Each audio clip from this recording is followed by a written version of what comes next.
예, 사강 외교의 본격적인 시동이 걸렸죠. 근데 중국을 방문했던 우리 대표단 시진핑 주석의 깜짝 면담까지 이루어져서 관심을 모았습니다. 사드 문제로 꽁꽁 얼어붙었던 한중 관계 이게 좀 풀리는 거 아니냐? 기대도 나오는데 기대는 기대고 현실은 현실입니다. 직접 시진핑 주석 만나고 온 그분의 느낌이 중요하죠? 어제 막 귀국한 방중 대표단 단장이세요. 민주당 박병석 의원 직접 연결해서 그 느낌 한번 들어보죠. 박 의원님 안녕하세요. 예, 안녕하세요. 박병석 의원입니다. 고생하고 오셨습니다. 예, 이번에 좀 아주 힘들었고 긴장 많이 했습니다. 제일 궁금한 것부터 제가 단도직입적으로 질문 드릴게요, 의원님. 네. 사실 한할령이 내려질 정도로 한중 관계가 냉랭했는데 진짜로 중국 분위기가 좀 달라지고 있던가요? 네, 달라지고 있다는 것을 곳곳에서 체감할 수 있었습니다. 어떤 시그널을 받으셨어요? 우선 제가 방문했을 때 시진핑 주석의 면담 자체가 그랬고요. 또 중국 언론이 저와 우리 대표단에게 보내는 아주 각별한 보도. 예, 그리고 저희들에 대한 예우는 물론이고요. 예. 또 하나 직접적으로 눈에 딱 띈 것은 그 중국 최대 음원 사이트 중에 하나인 QQ뮤직이 예. 그동안 중단됐던 K-팝 차트 서비스를 15일부터 재개했다든가. 그렇더라고요. 또 국내 엔터테인 업체가 그동안 중국 광고 촬영을 못했는데 예. 또 문의가 다시 온다든가. 그리고 창작 뮤지컬에 대한 공연이 확정된다든가. 빨래. 예. 특히 주목되는 것은 그동안 이유를 모르게 먹통이었던 롯데마트 홈페이지가 어제부터 재오픈한다든가. 그렇더라고요. 그런데 이것은 지금까지 세계적인 소프라노 조수미 씨라든가 세계적인 피아니스트 백건우 씨의 공연이 취소된 것과 비교하면 상당한 큰 변화죠. 네, 이러한 변화에 관해서 지금 중국은 일관되게 그러한 한한령인이 기업에 대한 제재는 민간이 자율적으로 하는 것이라는 주장을 해왔고요. 그랬었어요. 요번도 저희들 대표단 만났을 때도 같은 입장이었어요. 그러나 제가 그런 얘기를 했습니다. 중국 당국의 말처럼 그게 민의라고 한다면 잘못된 민의를 또는 개선될 필요가 있다는 민의를 정부나 지도자들이 계도할 필요가 있는 것 아니냐는 말씀을 드렸고요. 잘하셨네요. 여러 가지 달라지고 있다는 것은 곳곳에서 체감할 수 있었습니다. 특히 우리 대표단 일행 중에 했던 박정 의원님이 우리 교민들 그리고 기업하는 사람들을 만났는데 달라지고 있다는 말씀을 확실히 느꼈습니다. 확실히 곳곳에서 느끼고 오셨군요. 그중에서 제가 이제 기억나는 거 몇 개 좀 여쭤보죠. 시진핑 주석하고 면담 이게 예정이 안 돼 있었는데 깜짝 만남이었다면서요? 네, 출발 직전에 제가 중국 측하고 통화를 했더니 지도층 면담이 우리가 꼭 필요하다 이렇게 말씀을 드렸더니 적극 추진하고 있다 하는 정도의 가능성을 듣고 갔어요. 네, 저는 여러 가지 한중 간의 상황으로 봐서 중국을 움직이는 7명의 상무위원 중에 한 사람이라도 만나야 되는데 하는 생각을 했었는데요. 시진핑 주석이 그렇게 꽉 짜인 일정을 내줄 것에 대해서는 사실 큰 기대는 안 하고 있었습니다. 왜냐하면 각국 정상만 28명이 참석한 포럼이었거든요. 예, 그렇습니다. 그중에서 지금 골라서 만나준 거잖아요. 예, 그러니까 각국 정상도 아직 안 만난 상태에서 시간을 내신 거죠. 자, 그러면 거기서 왜 그랬을까? 시진핑 주석이? 왜라고 무슨 대화 나누면서 어떤 느낌 받으신 거예요? 네, 문재인 대통령님과 를 계기로 한중 관계를 개선해야 되겠다는 의지를 표명한 것이라고 봅니다.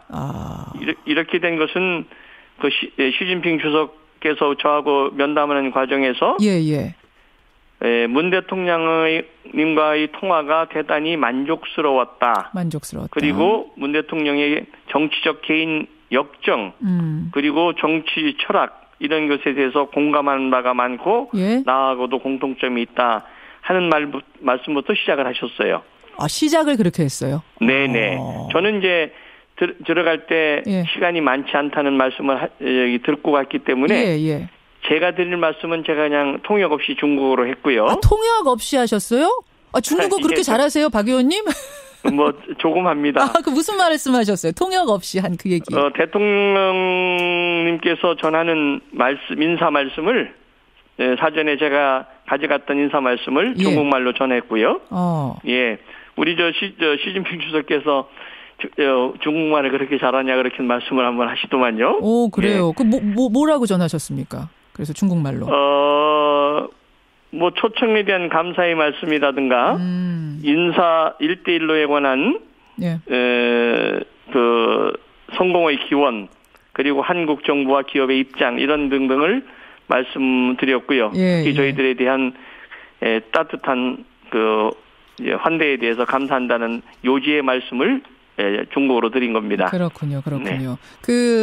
네. 사실은 이제 사드에 대해 불편한 감정을 중국이 드러냈지 않았습니까? 한한령은 우리가 한 건 아니다라고 얘기하면서도 그 부분에 대한 언급은 없었나요? 예, 정상하고의 만남이니까 이렇게 구체적인 것까지는 가지 않았고요.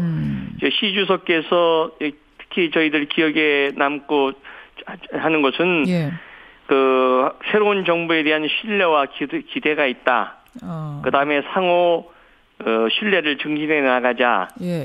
그리고 한중 양국이 양국 관계뿐만 아니라 동아시아 그리고 세계 평화에 기여할 수 있을 것이다 하는 말씀에 미래에 대한 기대와 신뢰에 대한 말씀을 많이 하셨습니다. 근데 그냥 듣기에는 그냥 되게 추상적이고 듣기 좋은 말 한 거 아닌가? 우리가 너무 낙관적으로 받아들인 건 아닌가라고 생각할 수 있거든요. 우선 말씀드렸지만은 당초 예정이 없던 것을 시간을 내서 면담했다는 자체만으로도 큰 의미가 있는 것이고요. 그리고 그런 것을 희망하는 분들이 엄청 많았음에도 불구하고 준비된 말씀으로 쭉 한중 관계를 차분하게 말씀해 주셨습니다.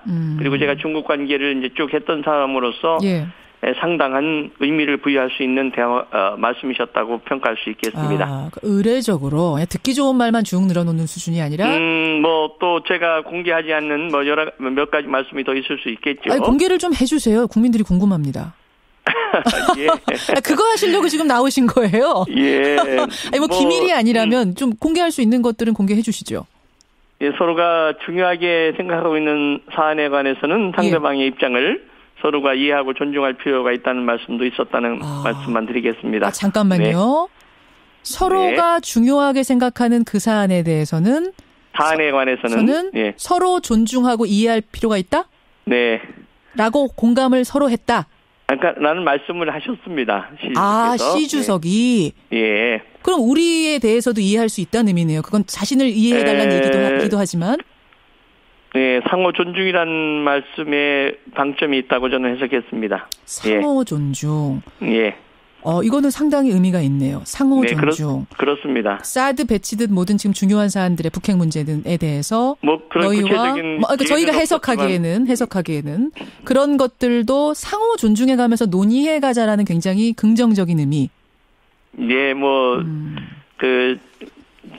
정말 한 나라의 국가 원수시니까 여러 가지 포괄적인 의미를 담아서 하신 말씀이라고 해석했습니다. 상호 존중 굉장히 좋은 말입니다. 그런 이야기들을 나누셨군요. 알겠습니다. 시진핑 주석하고 그렇게 만나고 나와서 외교 담당이죠. 양재치 국무위원도 만나셨어요. 중국의 최고 외교 사령탑인 전현직 외교사령탑 탕자슈엔이라는 분하고 현직인 양재치 국무위원을 만났습니다. 거기서는 조금 더 구체적인 얘기들이 오갔나요? 실무자니까. 상당히 구체적인 얘기들을 심도 있게 논의했죠. 주로 이제 한반도 문제가 중점이 됐는데요. 중국 측 양재 측 단장은 소위 중국의 담대한 한반도 3원칙, 즉 한반도의 비핵화, 한반도의 안정과 평화, 대화의 협상이라는 원칙을 말씀하셨고요. 저는 두 가지를 강조를 드렸습니다. 어떤 겁니까? 하나는 어떠한 경우도 한반도에서는 전쟁이 일어나서 안 된다. 그리고 한국 정부가 없는 한반도의 논의와 결정은 있을 수 없다. 우리나라 배제하고 열강들끼리 수군수군대지 말아라. 쉽게 말하면 그런 거군요. 그렇습니다. 코리아 패싱에 대해서 한반도의 미래를 미중 양국이 한국과 충분한 협의와 동의 없이 하지 말아라 하는 거기에 대한 답변이 나왔습니까? 명확하게? 그렇게 하겠답니까? 한국과 긴밀히 협의하겠다.